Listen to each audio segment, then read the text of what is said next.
Hello. Hello. Welcome. Welcome. We just saw the Five Nights at Freddy's movie, and Such a weird thing to say. it's yeah. I, First, this has been 10 years in the making. Yeah, nearly 10 years. Yeah, nearly a decade. And to be honest, so I a spoiler free section first. Yeah. This movie is about a guy named Mike who is having trouble finding jobs, and there's this guy who was his fucking name, the career counselor. Yeah.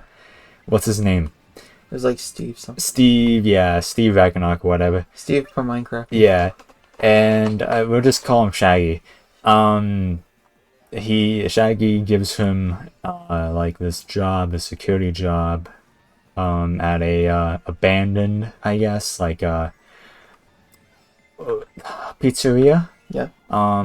And he's just like, yeah, all you have to do is do night shift and just don't let anyone get in, and you'll be okay. Zoinks. And I was like, yeah, you should have done a Shaggy. and all you have to, no, I'm not. So he's like, I can't do night shifts, and then eventually he caves in, and it's like, actually, in second thought, I guess I will. Because he needs a job, because his sister might be taken away from his aunt, who is a bitch. So he does the job, and then he keeps having this dream at the job at the pizzeria where it's like he keeps seeing the same event taking place. Well, he's forcefully inducing these dreams. The dreams. Yeah.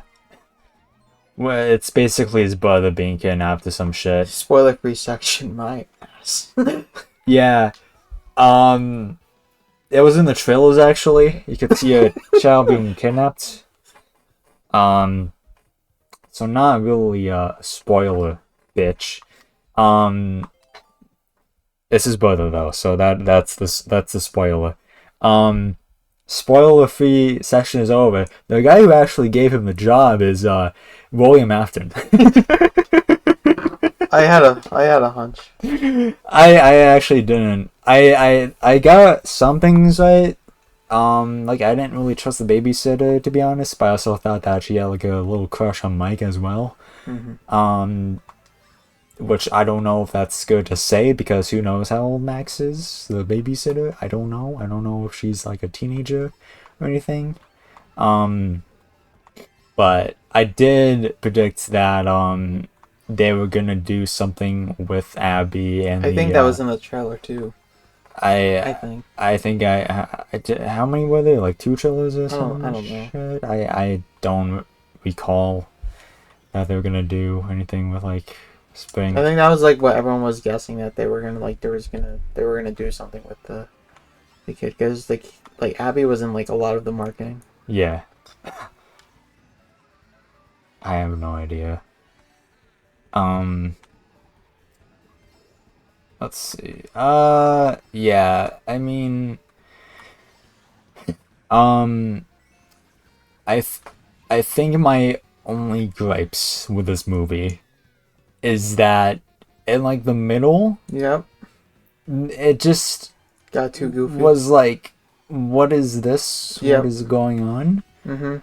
Where I liked seeing the animatronics on screen. Oh yeah, that's like probably my biggest plus of this movie, is that the animatronics and the practical effects were like top tier amazing. I mean, they got Jim Henson's Creature Shop to do it, so you know it was gonna be like something special. Yeah. But the scene where Abby's just like, Yep. Can we build a fort? It's Yeah, just like, yeah. I literally said it while we were watching. I'm like, yeah, I'm like out of it right now. Like, this is taking me out of this. Like, I don't mind when horror movies have like that one scene that just like is like calm and you can like just see the characters interact. It's like it was too distracting this time. Yeah. Like the music and like the playfulness with Yeah. it. It's just like, I get it. It was supposed to be creepy at the same time, but like I didn't feel creepy. I just felt like, what the fuck is going on? Thought we were watching a horror movie. Yeah, I not a fucking like nursery rhyme video. Like, what is this? I think the only thing I really kind of liked that scene was when Bonnie fell over and then he was like, "Yeah, I'm okay." He did a thumbs up. It's like, all right, good, Bonnie. Now get the fuck up. Yeah, jeez. I mean, I felt that way somewhat through the entire movie. Like, I guess my other gripe is that, I mean, not that I give a shit, because I'm okay that they did like something different and didn't. I, I fuck, I don't know. This is gonna sound contradictory to what I just said, but so I just had a second thought with this. Actually, never mind. That scene took me out, and also I'm thinking about someone right now. Do you have something to say? Because my brain is not working right now. Like, I think the problem is that I feel like FNAF has been so tainted by memes that you kind of just can't take anything financially seriously anymore. Actually, yeah, I was thinking the same thing during the entire movie. Like, this is FNAF. Why is there like a huge plot right now? Yeah. I understand that like people love this series and there's a lot of people who pay attention to the FNAF series, and I understand that this is for kids. Why is this such a complex story that's just like going on? It's like, really? Like, it's like every time Abby said hello, I'm like, there's some kid out there that's gonna be like Balloon Boy reference. Yeah, it's like that one hello she did was like, okay, come on, like, really? Did they use a fucking voice clip or some shit? That sounded so much like Balloon Boy. FNAF fans with a child says hello, I'm like, Balloon Boy. Balloon Boy? Yeah, it's just, I don't know what I was trying to say. I'll start over. So completely ignoring what I said earlier. Viewers, if you're watching this, please do that. I do like how they decided to do something different and they didn't stick with the original FNAF formula, I guess. It still had the original charm of being like in the security room, looking at the security cameras, but that was not the entire point. The point was that they were trying to do something different. And I think the only thing that was like from the games was the lack of like animatronic jump scares. Like there were jump scares in this movie, but there wasn't like ones like that you would get like from the game. Yeah, where they're like all up in the screen. And people were complaining about that too, which I understand. It's all right. I mean, that was like I told you like off camera. I just feel like video game jump scares work better than movie ones, because movie ones they'll always like build it up and have loud music. While, for example, when we played The Beast Inside, jump scares just came out of nowhere and you weren't really expecting. On Fake Gamers Club, which is a channel you should not subscribe to unless we're on it. Yeah, unless we're on it. Which is like 90% of the content. Anyway. It's 90% of the content that's gonna be coming up is us related. Anyways, just I guess another plus is Map Hat. The Map Hat cameo. Yeah, the Map Hat cameo. I was not expecting that at all. That like. I generally wasn't either. I think I was just so bummed about Markiplier that I was thinking like overthinking like, man, are they getting Map Hat? I'm glad they got Map Hat at least. I can't believe they said that's a theory like multiple times throughout this movie. Yeah. Even Map Hat, I was like, yeah. I'm glad he at the very least said it. Yeah. But yeah. Yeah, I'm so happy for him. Imagine you're just on your YouTube channel just being like making like YouTube like lore theories, and then you end up being like in the film adaptation like that. Yeah, that's amazing. I know he gets a lot of shit for stuff that he doesn't do fucking research on. because he's the talking face of his show that he does on YouTube now. He does not do the research, but yeah, people still shit on him because they think he has like the majority of the work to do with it. No, he's just the fucking guy who says the shit. But I like Matt Pat. Like, not a lot, but like I am fond of him because, you know, yeah, he's cool, I guess. I don't know. So I'm glad that, you know, they were able to get like two of the creators who did popularize FNAF in the movie. What was the other one? The taxi driver. Oh. Yeah, he's a content creator. Ah, okay. Yeah. Koi Kenshin. Oh, I've heard of him. Yes. He's the one who made the famous video YouTube is racist. Oh! Oh wait, no. I thought you were talking about that friggin' how to make FNAF not scary. I thought that's what you were talking about. That's Garrett Williamson. Yeah, I was thinking of that. I was like, because I would have been like, no way. That would have been so. Yes, Garrett is a music guy, but Yeah. I don't know if he did music in this.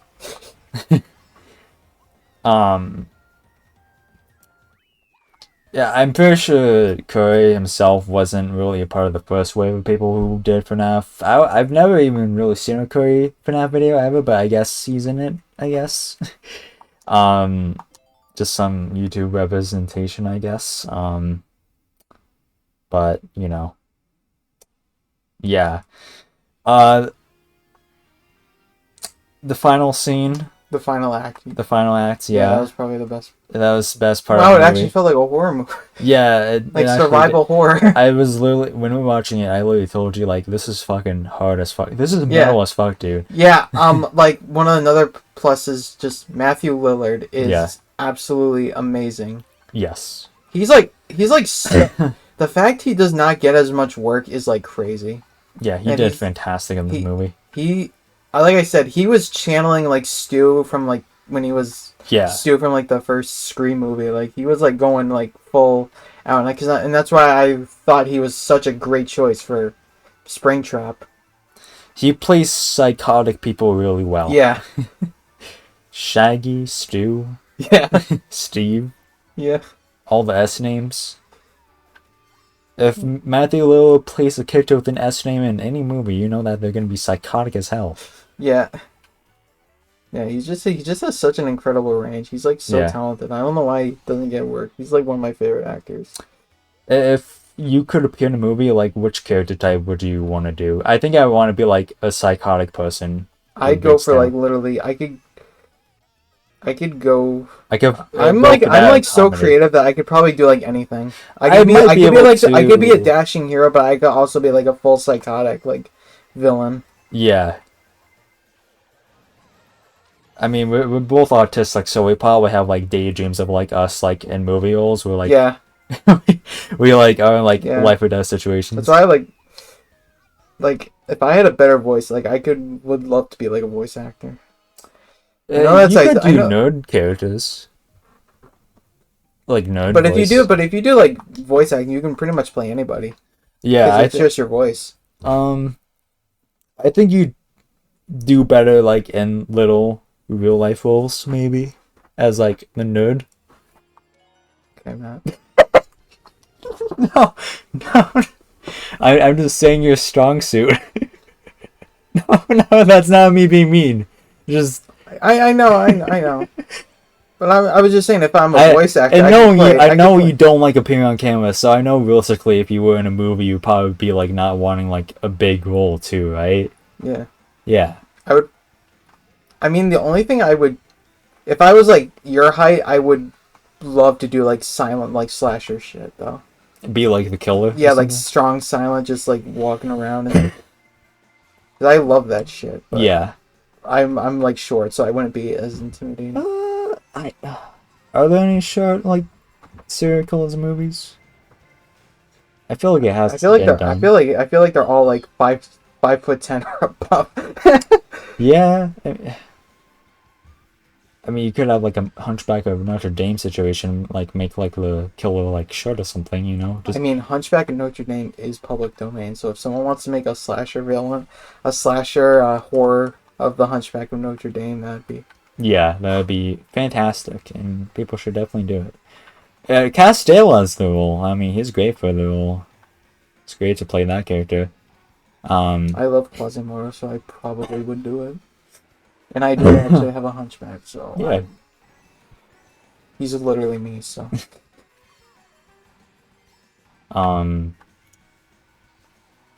I think I would probably, like I said, I would be like the hero that gets in like these horrific situations, gets like almost entirely mutilated but still survives somehow, or like you said, a psychotic killer. I feel like I would do like unironically great with fucking like being psychotic. Like I would just have to act like myself, and then it would be great. You know, you have the height. I think. Hey Hollywood, if you guys reboot Halloween, get Matt to play Michael Myers. Right, yeah. You just have to wear a mask and walk around. Yeah, and exactly. Just not talk or anything. So it's just like I just feel like I feel like that's when you just have the most fun.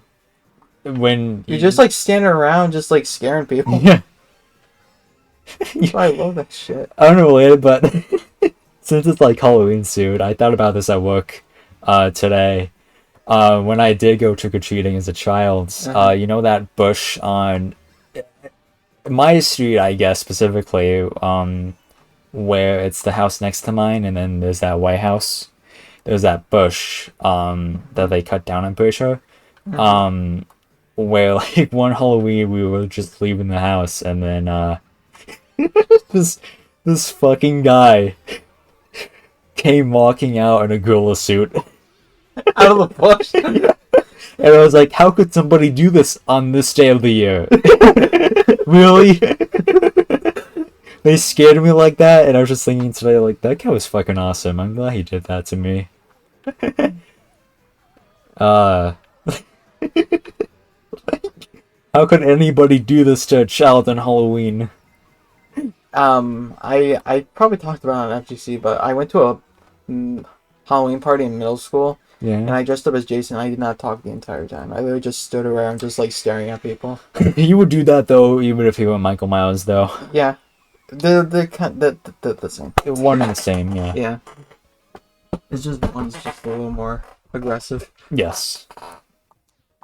And one just. It was because my uncle did that, because he dressed up as Michael Myers for his high school Halloween party, and he like did not talk the entire time. He just stood around, walking around. And we were talking about this like recently, and my other uncle had a funny story about it. He's like, yeah, me and my buddy were driving back to our house, and he saw my uncle just standing or walking around the house dressed as Michael Myers, and like, dude, there's someone standing outside your house. Because he was doing just such a good job. I feel I could pull Michael Myers off. Well. You could. I mean, you have the tall, slender height for it. Yeah. Like, in terms of, like, the first movie. Just, like, stand around, like, behind bushes, like, slowly walk behind one. Oh my god, I want to do that now. I actually want to, like, get a Michael Myers costume and be, like, scare kids. Should have done. Yeah. I mean, I did have this, like, funny idea, because it's, like, I've talked about it before, like, to you, like, off camera, but, like, Michael Myers masks are kind of an investment kind of thing. Yeah. And I did want to do a funny video where we, like, buy, like, bootleg ones on Amazon and see what they look like. Yeah. Because I feel like some of them could be, like, pretty, like, freaking funny. We could do a video where, like, one of us just, like, I wear, like, a realistic-looking Michael Myers costume, and then you, like, wear the shittiest fucking Michael costume ever. There's, like, so many on Amazon. It's like a rabbit hole, and there's, like, like, cheap, and it's, like, some of them have, like, glowing eyes, and, yeah. And it's, like, what are these actually... Some of them I can clearly tell they're edited pictures, and it's like I'm kind of curious how they like look actually. You know, Nick Castle has a cat named Michael Meows. You know, I met him. Yeah, but did you hear what I just said? Yeah, I know. I knew that for like a while. Yeah. I shouldn't have asked him how his cat was doing. That was Michael Meows. He was such a nice guy. Yeah. He's so mean in the films, though. Yeah. You didn't need to kill all those people. That's such like when you've met as many like horror actors as me, they're all like super nice, and then you like watch them in the movie and they're like killing people. They're like either so nice, or if they're playing like the survivor people, they're just so fucking stupid. Yeah, it's like either. You end up being like the nicest people. Oh yeah, I would for sure expect it. Cause like I don't know, I heard it in like a Dead Meat podcast or something like that, where it's just no, it was not Dead Meat, it was Game Grumps, where like one of them was like, yeah, I met like tons of horror actors and they're just like such nice people. Yeah, they really are. You feel bad for them in films, but like he said it's not real, and then like I said, they're nice people in real life. Yeah, it's like they're okay. I've not met one who was like a total asshole. Yeah. Because, like, there's, like, such few of them that they're such a tight-knit community. Yeah. They're not, like, just action or, like, comedy or some shit where, like, a lot of them are, like, egotistical. Yeah. You know, just shit like that.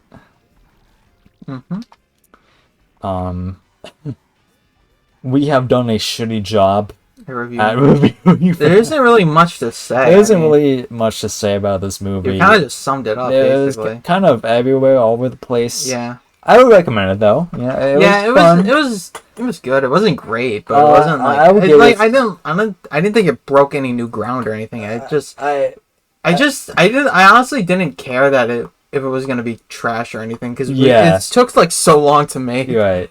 And I know the guys who did Megan did this movie as well, and Megan was a pretty good movie, so I wasn't expecting like it to be like garbage or anything. Yeah. But I expected it to be decent, and it was what it was. I think it was more. I think the disconnect is that this was more made for fans than like mainstream. But I think they appealed too much on the side of fans, while as like say compared to like the Sonic movie, it's like kind of both. Yeah. Which kind of broke like the bad video game movie like curse or whatever. Yeah. And then also Mario as well. Is breaking it, and Last of Us, and you can go on. So yeah, I mean, like I said, I didn't. The only just like I said, Matthew Lillard and the practical effects were what I was just going into this for, and they delivered on both, and I'm pretty satisfied. But we gotta talk about. I literally said this in a NerdVibed video. I'm like, man, if they don't play the Living Tombstone song at the end of the credits, then like, there's no point of the movie. They did. Yeah. Was it remixed a little bit, or was it not? I think they cut. They might have. No, they cut it for the after credit, the post credit scene. Yeah, they did. The mid credit scene. I'm talking about like a remixed. Oh, version, I don't think so. I think they should have. I don't know. That's just my opinion, though. I think they should have, I was like, man, if they didn't play that song during the credits, and I was like, there was people would be furious. Fuming, yeah, I would have been one of them. I would have been like, yeah, there's no point of the movie that if you couldn't get the Living Tombstone song in there. It would have knocked down like a number rating for me, honestly. Yeah. But you know. Yeah, I'll give it like a 7. I was gonna say 7 too, actually. Right. Yeah. 7. Yeah, just like I said, it was good. It wasn't good, not great. It wasn't like anything groundbreaking. It's just like, just if you're like a fan, like this is definitely for you. Yeah. If you want to see cool practical effects, then yeah. Also fantastic movie. Like, they look like actually. God, every time they're on screen, I'm like, God, they did such a great job with them. So fucking well. I don't think they did CGI. I'm like convinced that they might have done a little bit of CGI. Because, like, they cut a lot, and there wasn't, like, you don't see them move, like, too much, so I think, I think they mostly did practical, like, probably, like, 98%. I think the only one who really had effects was probably the Cupcake. Yeah, probably. That's the only one I can really think of that had practical effects. Yeah. And probably the eyes, too, maybe. I'm not sure. But that's really about it. Yeah, but that stuff is like sublime. Like I said while watching the movie, like, man, if they did full CGI, then this would not look as good. No. And keep in mind, this is Scott Cawthon's book pretty sure he did work on the movie as a producer. Yeah, he co-wrote the script too. Yeah, he is. That's what I was gonna say. Like, that's what I was gonna say. Like, yeah, man, like he's not a film script writer, so like you don't want to expect like. Yeah, he had someone else to work with for that. Yeah, he was a co-writer. He was probably just like giving it ideas and Yeah. like, this is what I want. Yeah. You know, stuff like that maybe. And that's something like guy was like, okay, but here's a compromise with this. Yeah. Because they had to Hollywood it. Yeah. Yeah. I thought that there was gonna be a like Hollywood of him and Vanessa like getting together or something like that. Some little, you know what I'm talking. Yeah, not a fucking kids movie. It's PG-13, and I know they have a hardcore sex scene in FNAF. The amount of memes I would see of people being like 1 ticket to the FNAF movie. Because that's what happened with the Fortnite movie when someone posted that there was going to be a sex scene in the Fortnite movie, and everyone was posting like them walking by an explosion being like 1 ticket to Fortnite. There's a Fortnite movie? Apparently, no, I just saw someone like posted, I don't know if it's real or not, but someone posted that the Fortnite movie was going to have multiple sex scenes and people were going like crazy being like, one was like this guy sweating, like slamming the credit card, being like, "I want another ticket to Fortnite." You ever see those Fortnite channels where it's just like characters' asses? It's like the thumbnail is only the ass. So what I was gonna say is like, I don't know if they're gonna do this. They did this with Megan, and I've talked about this before. I think on both Vibed and on FGC, there might be an R-rated cut. Mm-hmm. They did that with Megan. I think they said there was not an R-rated cut. Okay. They did that with Megan, and I know that like I said, the guys who did Megan also did this. So Didn't you say the R-rated cut for Megan was trash though? Yeah, it did not. So that's what I'm thinking. The only thing the difference between the two cuts was just basically more F-bombs and more just better like extended scenes of like just of the kills, so you get a little more gore in it, but other than that, there wasn't really anything new to the table. Yeah. Which, like, if it... That's what I was gonna say, like, if they... That's what I was gonna say, like, if there was one, I wasn't gonna expect anything, like, new or anything. Just more... Just a more... There wasn't... The thing with, like, Megan was, like, they had one F-bomb. I don't think there was one in this movie. Unless I didn't hear it. Yeah, I don't know. I don't recall any swears, actually. I mean, there was the pharmacist who called him an asshole. Okay, yeah, there was asshole, but yeah. But it's PG-13. They can. Yeah, that's I think it's only that they can say only swear. One F. No, it's only one F-bomb. I think I think it's like 1 or 2 that they're allowed to use. Isn't it like a 3-word thing you can have, like 3 swears? I don't know. I don't know. MatPat did a video about it. About like the one F-bomb, because MatPat had to like explain, because everyone was going like crazy how like there was the F-bomb in the new Guardians of the Galaxy, and everyone was like, what? But they can't say the F word. So MatPat was like, guys, they can't. They literally can. I can't believe they've done this to my children's movie. A movie made for children. I mean, I do understand why they have to do more PG-13 horror movies. Just to like, because like it's like when you do something rated R, like it doesn't have as big of a target. It does not have the children. Yeah.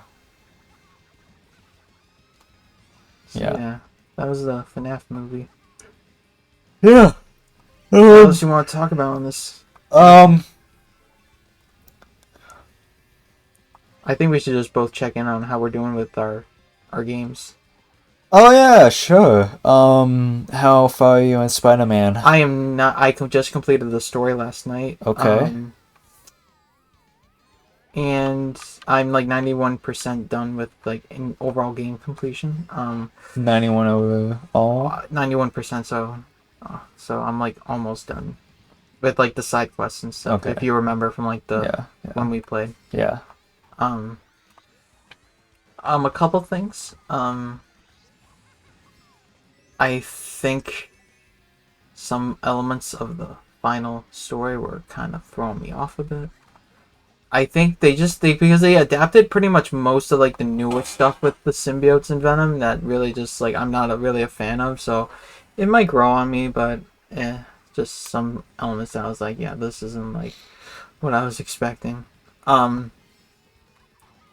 Another thing is that really made me depressed over the week when I was playing this was that once you get rid of the black suit, it's gone forever. Oh. In terms of the powers, and that was really sad. And like I will light some spoilers, but they do have you get a new symbiote that so you can keep the powers, but it's white. It's like anti-venom suit. Okay. And I was like, this is just doesn't sit. This doesn't feel right. At least you get rights with it, huh? Yeah, I guess you. I know. I was like thinking that when I got them, like, man, if Matt were here, the amount of cum jokes we would make would be rights. Oh, civil rights. Oh. But yeah, I mean, but then once you complete the story, you get the black suit again. And I was like, but another thing was that I was so sad about this, and like I was talking about when like the first like podcast when the game came out, I was like, man, every time I leveled up, like I was just checking the suits to see if I got something, and the biggest grin on my face when I saw the classic black suit, and I was like, no fucking way. I was like, and it was like, you want to craft them? Like, absolutely. And I was like, I'm not mad anymore. I'm not so sad anymore. I mean, it's kind of weird that you have the black suit but with like white symbiote abilities, but you know what? I'll work with it. Yeah, I'll take it. And then another one is that you can tell what's a movie suit when there's isn't like if you remember from the State of Play that there's different color variations you can do. So when the movie suits don't have that, unfortunately, so you can tell if a movie suit's coming up if there isn't like if it doesn't have like the select styles or anything. So I saw one that was like close to the max level, and I'm like, what is this suit? I was like doing like it was just a silhouette, so I didn't know. So I was doing like the rotating, just trying to figure this out. I'm like, it can't be. I'm like, is it Tom's final suit? No way. I would be, and I was like, building up the suspense. Obviously, I didn't like check anything about this game, so I had no clue about any of the costumes or anything. Because I didn't want to be spoiled. I wanted. Yeah. So I opened the suit and I leveled up and I saw it. And I was like, I was so happy. I was like, yeah, I'm gonna craft it. And I was like, and then I was like, man, I'm so happy because like, I literally on this podcast I talked about the only suits I wanted, and they did all of them. So I was like so satisfied. I'm like, yep, I'm happy. So yeah, that's pretty much just Spider-Man. I think once I'm done with, the only downside of that I am sad about as well. There's not a new game plus. So if I want to replay it, I would have to start completely from scratch. Oh, like files? Yeah, like New Game Plus when like for like with the Spider-Man games, and this is just what New Game Plus means in general. It's just you basically keep all your stats and your upgrades and stuff, and you just play the story again. And Spider-Man 2 does not have that. I don't know if they're gonna add it later on, but because that's what happened with the first one, that they added it later on. But and they should. I'm kind of like disappointed about it because I the game is great, but but it's like I don't want to like play the story over and have to like build myself back up. Yeah, I guess. I don't know. I don't know. I guess they're probably just like working out shit with that. Maybe. Yeah. Who knows? I've never really had that before in any game I've played. Mm-hmm. Yeah, like that's like my only gripe is that there isn't a New Game Plus like as of recording. They might be a later update. I don't know. Yeah. It's just for me. It's just like I don't feel like playing again when I have to like redo everything, like and there isn't like an achievement for it. So it's like even if you like do like the ultimate difficulty, there isn't really a like incentive to replaying. Right. I don't know. Yeah, because I like checked all the trophies and I didn't see like a complete the game on ultimate difficulty or anything. So that's what they did with like first the first one in the mouse games. Yes. They had like Yeah. do a new game plus ultimate difficulty, and I would do a new game plus on ultimate difficulty. So basically, two birds, one stone out. So yeah, that's all I'll say. I'm sorry for yawning. I'm not bored. I'm just tired in general. But yeah, Spider-Man 2 is amazing. But yeah, Yeah. how's Mario Wonder? I didn't complete it yet because I'm doing like 2 playthroughs. 3 technically. The farthest I've gone is I'm still trying to figure out if I've completed like the 7th world, but I made it to worlds? the 8th world. Yes. There's 9, yeah. Standard Mario, right? Yeah. Always 9 worlds? Since Wii and shit. I'm pretty sure the 3DS won't have like more than that, like 12, I think. Maybe. That's outrageous to me.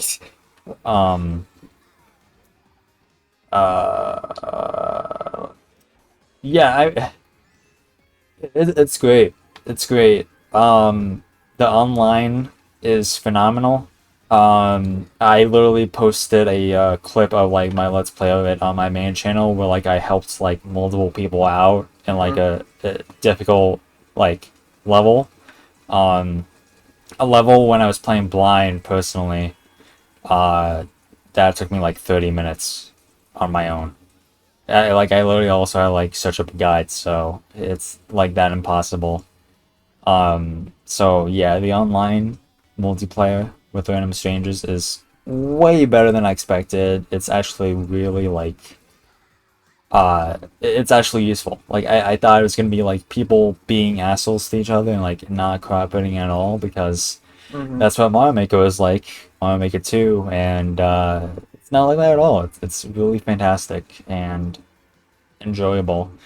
The only thing I'm concerned about is an aspect of the multiplayer is that there are levels where like I don't know if the devs considered multiplayer in mind for like a multiplayer. Yeah, that's what we were experiencing when we were playing that. That some of the camera, Yeah. but there's levels that I played that are just like so linear that's like I don't know if you're going to enjoy half the game. It's fun, but like only if you're playing alone for those specific levels. So yeah, it's just I mean, if you have like friends that match your skill level, which I don't know if like people in real life have friends who match their skill level. It's more fun if it's like all over the place. Anyway. Yeah. Oh yeah, exactly. But yeah, it's just like I said, there's like levels that I don't think work out for single player. I mean multiplayer rather, at all. But other than that, like it's not bad. Like the levels, there's a level that never felt like another level at all. Like all the levels are distinct, and the game does not give you anything for free. From experience, there are like 3 instances where I thought I completed like 3 separate worlds, and then I checked the guys just to check like in case I did everything in like the previous worlds, and I was like flabbergasted because like I was like I missed like nearly 20 levels. And like world 1, like in our playthrough, like we missed like 4 levels in world 1. Jeez. Yeah. They're like hidden? Or do you have to like do like a specific like level combination? So in one of the levels we did play, it was before like the castle. It was that level that had like those blue big creatures that we jumped on and rode. At the end there's like a formation of blocks to the right, and you need an elephant to get through them. It's so obvious that's a secret exit, but I just never really like thought about taking it. and it leads to like 3 or 4 other levels. And I was like, when I found that out, it's just like, okay, I'm fucking stupid as hell.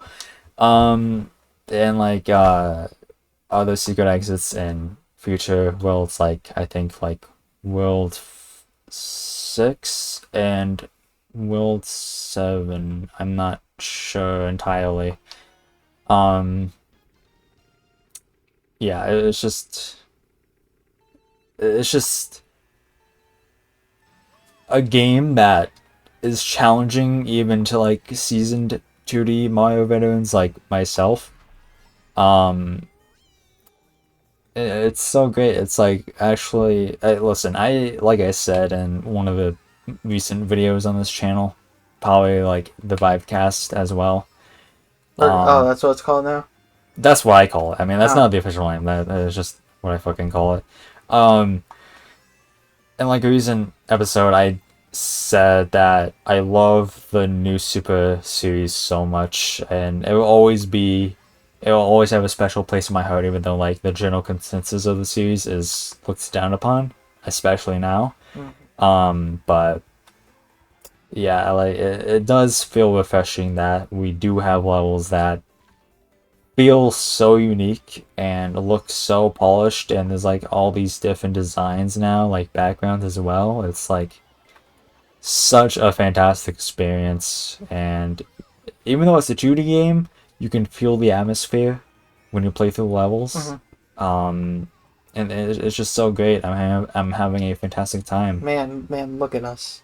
Yeah. Just, we both had our most anticipated games come out on the same day, and we're both extremely satisfied. Yeah. We're both really happy with how they came out. Yes. I'm quite pleased.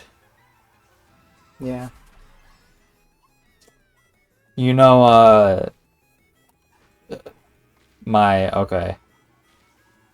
We're gonna be talking about them later. Well, one of them especially, but Alan and his brother from work. Wait.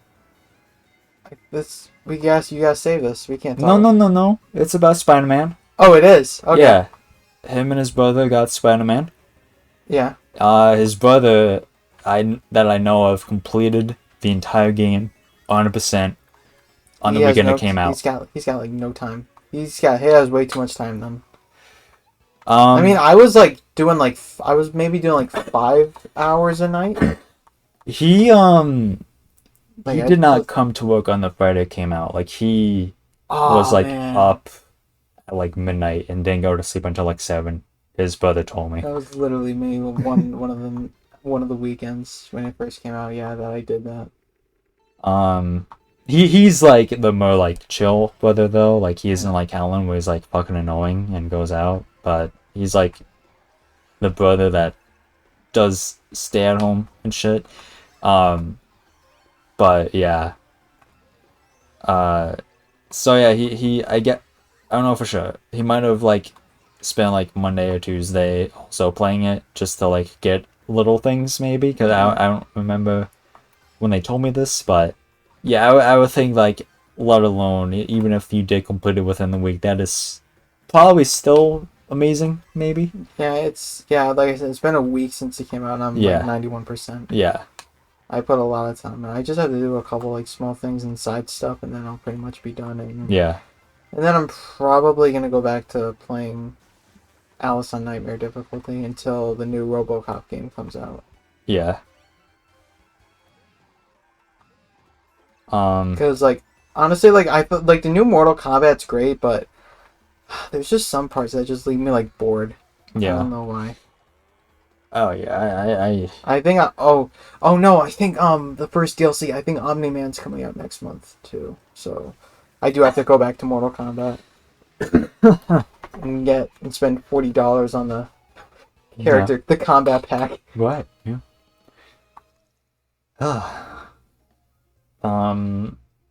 I think the only other thing I'm looking forward to is probably like a couple more things: the Peach game, the Luigi game next year, and then the Mario Kart DLC. It's coming out at the end of this year, which has not been confirmed yet. Yeah, I think in terms of video games, like Spider-Man 2 is like my most anticipated. Then like I'm excited for the new RoboCop game, but like I said, like Spider-Man 2 was like my big priority. Mm-hmm. It was like just such a big deal and took like so long to get made. Yeah. Can't wait to play the third one in like freaking a decade, and it's gonna be exclusive on PlayStation 6, and they're probably gonna do that, right? They did tease the third game, and it's probably obvious what they're setting up. I mean, when you think about Spider-Man and his enemies, that there's one important one that they haven't done yet. Mm-hmm. That they're saving. So, and they literally... I can't... I would say I don't want to spoil. You know what? I will. Because it's like, we're not probably going to play, eh? I mean, not anytime soon, I'm guessing. No. So, like, yeah, if you say what are you going to say, like, I might forget at some point. Okay.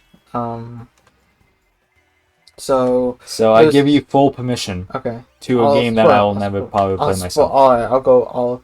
So yeah, I think everyone called it from the trailer that Harry was Venom. Dude! Come on! I think that's what everyone was like suspecting, and I will say the Tony Todd who voiced Venom, who also was Candyman, did an amazing job as Venom. He is perfect as Venom, and I cannot emphasize enough how great he was. Even though he didn't say much, and you get to play as him in one section too. Ooh, that was my favorite part of the game, because it was so nostalgic to me, because it had similar combat to Ultimate Spider-Man, which came out when I was 5 years old, and like I literally felt like a kid again. Like it was just so nostalgic for me, and like it went so hard, because the entire game is like Craven's like I will say that they did kind of recycle some plot elements from the first one. That Craven's like kind of like the first villain, while Venom's like the main antagonist. Like kind of like how in the first game it was like Mr. Negative was like the villain, but it was the villain the whole time was Doc Ock, like the secret villain. Yeah.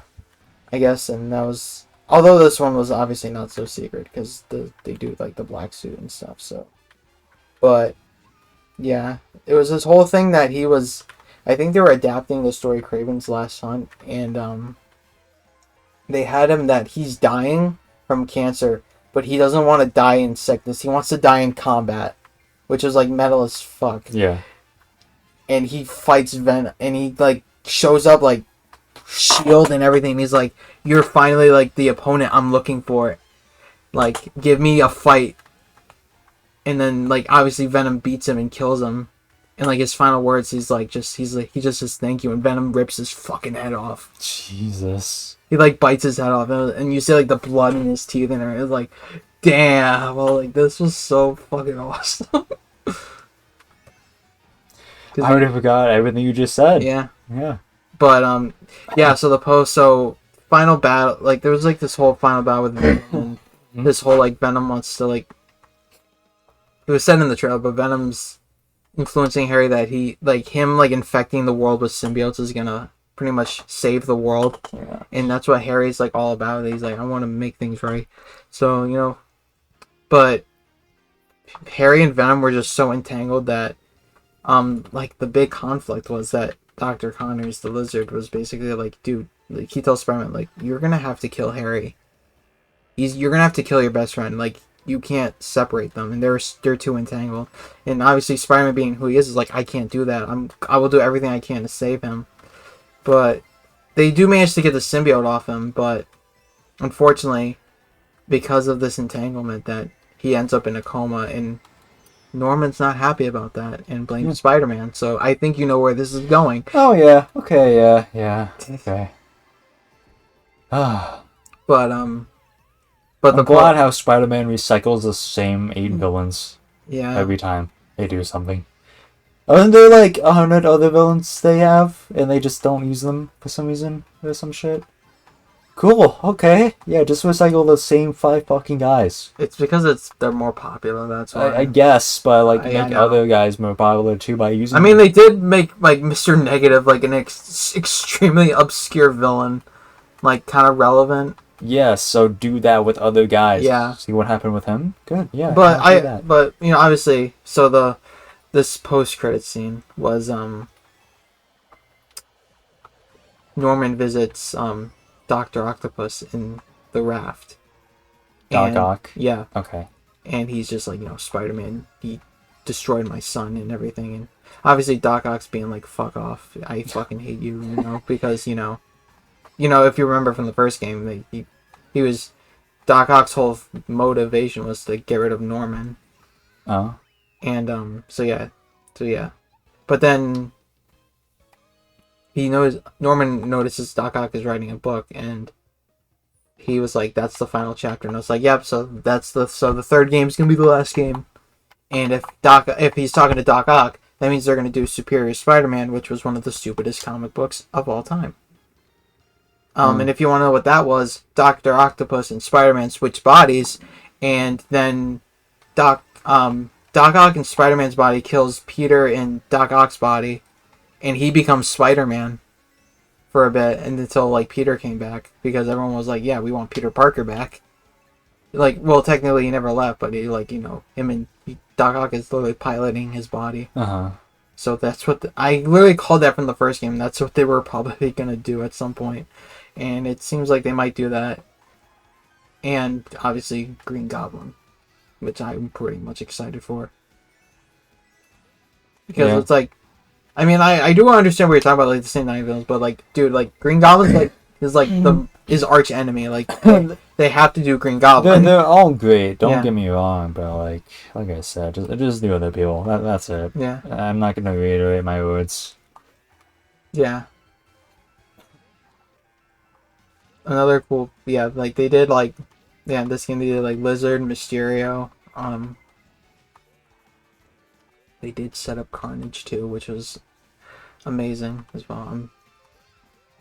But yeah, you are kind of right though, that they do kind of recycle like the same 8 characters, those 8 same 8 villains. But another thing that I just find really wholesome is that Miles has a love interest that we see in his spin-off game, but like in this one that it's like he likes her and she's deaf, and I think that's just super wholesome. Yeah. Because you don't really see that a lot. Right. With someone being like, it's usually like the disabled person is like the one that's like the main character, but like that, like someone who's like abled and stuff. But it was like it's like the other way around. I just thought they're super adorable, and they are super adorable, and like it's nice. Yeah, that's all I'll say about Spider-Man. Yeah, I think that's we have another podcast to do. One more thing about Mario Wonder. Okay. Speaking of bosses. Yeah. We fought Bowser Jr. in our first session. We did not. I think we got close. We got close. Like, did we not do a castle? No, I don't think so. I thought we did. Well, be prepared to fight him like 10 times. He's really annoying. He's not annoying. It's just they use him a lot. Oh, he just keeps coming back. He just keeps going to every single fucking world you're in, except for like 1 or 2. I mean, I'm not too up to date on Mario, but I know Bowser also had 7 kids, but they kind of pushed them to the side for Bowser Jr. Yeah. If I'm like not mistaken, because I remember he did have like 7 other kids. The Koopalings, yeah, yes. The Koopalings. Yeah. But then Bowser Jr. kind of sweeps them out of it. Yeah, that's. Like... I think the only time I don't know if this is true, but I think like the last time that they were like having the Koopalings and Bowser Jr. was Wii, right? Because I know they Switch. Oh, on Switch too. The game I'm playing right now. Mario, but I was talking about like 2D Mario. Because I know we had them on Switch. Okay. They made the Wii U version. They remade it on the Switch. But still, I still think Bowser Jr. kind of overshadows all of them. Oh yeah, for sure. Like, I don't think one of the Koopalings, maybe besides like 1 or 2 of them, are like could do something on their own. Like when you think of one of them, you think of like, oh yeah, that's one of the Koopalings. But you think of like Bowser Jr. It's like, oh my god, that's Bowser's son. Yeah. Because he's literally named Bowser Jr. Yeah, right. And literally looks like him. Yeah. Yeah, I love the Koopalings, but I understand the people's gripes with them. But like, listen, we're now having the same problem with Bowser Jr. as people did with the Koopalings in this game, and I Oh haven't yeah, seen a single I do complaint. remember that they just kept like showing up, and Yeah, I I was did see talking. a tweet about them. I think I'm just talking about like that. I'm more like when I do like the Mario lore, I'm more familiar with like the older games when Bowser Jr. didn't even exist. Yeah. I remember Um, watching the stuff about Mario back in the day, and Bowser Jr. didn't exist. His only kids were the seven kids. When people had theories that the Koopalings were the seven deadly sins. I did see that screenshot of like wrath, Yeah, lust with the Koopalings. I was yeah, just like, all right, cool. Uh, I think is that it. yeah, All right, get out of my house, guys. yeah. Go.